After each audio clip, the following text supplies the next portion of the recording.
ဟုတ်ကျွန်တော်နာမည်ကကိုရှင်ပါကျွန်တော်ရဲ့တာဝန်ကတော့ဒီ ULET FC မှာကျွန်တော်နီးပြချုပ်တာဝန်ယူထားတာပေါ့နော်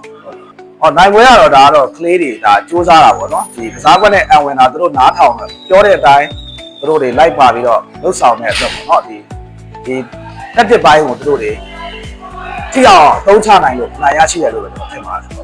တ်ပါဒီဝယ်ပတ်သက်ပြောတယ်ဒီတက်ကတင်းမှုတွေလည်းရှာအနေနဲ့ကျွန်တော်ပြောပြိုင်ပွဲအသင်းနေနေကတော့သူတို့ကဒီဝမ်းမှာရှိတယ်အတွေ့အကြုံရကစားသမားတွေရှိတယ်စုပွဲမှုကောင်းတယ်ပြင်ဆင်မှုအားကောင်းတယ်ပြီးတော့ဒီပြိုင်ပွဲတော့လည်းသူတို့ကထိရောက်တဲ့ပံ့ပိုးမှုတွေနဲ့ကျွန်တော်လည်းအောင်မြင်အောင်လှုပ်ဆောင်မယ်လို့ကကျွန်တော်တို့ကကြားသိထားတာဖြစ်တဲ့အတွက်ဒီပွဲမတိုင်ခင်မှာကျွန်တော်တို့ဒီပြပွဲဝင်နေတဲ့အုပ်ချုပ်သူတွေက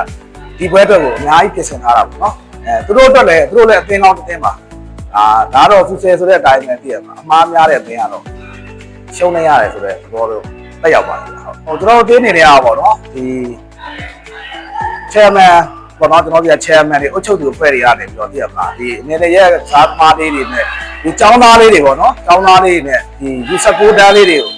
ကျွန်တော်တို့ကနေစုဖွဲ့ပြီးတော့ကျွန်တော်ပြင်ဆင်ထားတာပေါ့နော်ပြင်ဆင်နေရတော့ကျွန်တော်အများကြီးမရဘူးကြာကျွန်တော်ဒီတစ်ပတ်လောက်ပဲကျွန်တော်တို့လုပ်ထားတာပေါ့နော်ဟုတ်ကဲ့ပါကျွန်တော်တို့ရဲ့ဒီအမာခံပိတ်သက်တွေကတော့သူတို့ဘက်ကတော့ပွဲစဉ်တိုင်းတော့သူတို့ကတော့တာဝန်ကြည့်ပါတယ်ပွဲစတဲ့10မိနစ်ထဲကနေပြီးတော့နောက်ဆုံးမိနစ်ထိသူတို့ကအားပေးမှုကသူတို့မလျော့ဘူးပေါ့နော်ဒီအားပေးမှုကလည်းကစားသမားတွေအတွက်အင်အားနဲ့ဖြစ်စေတာပေါ့နော်ဒီဘိုင်းနေနဲ့ပတ်သက်လို့တော့ပိတ်သက်ရှိမှလည်းကျွန်တော်ကစားသမားတွေဆော့ရတာအားတက်တာပေါ့နော်အဲ့အတွက်သူတို့ဒီအရေးပါတဲ့အခန်းကဏ္ဍကနေပြီးတော့ပါဝင်ပတ်သက်ပေးတဲ့အတွက်ကျေးဇူးအများကြီးတင်ပါတယ်ပိတ်သက်တွေဟုတ်ကဲ့ပါဗျ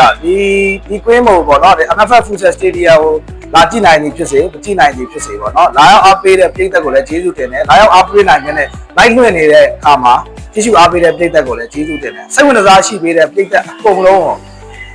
ကျေးဇူးတင်ပါတယ်လို့ပြောချင်ပါတယ်ဟုတ်ကဲ့ဒီမှာ Future News ကိုလည်းကျေးဇူးအများကြီးတင်ပါတယ်အခုလိုအင်တာဗျူးဖြည့်နေရတယ်ဟုတ်ကဲ့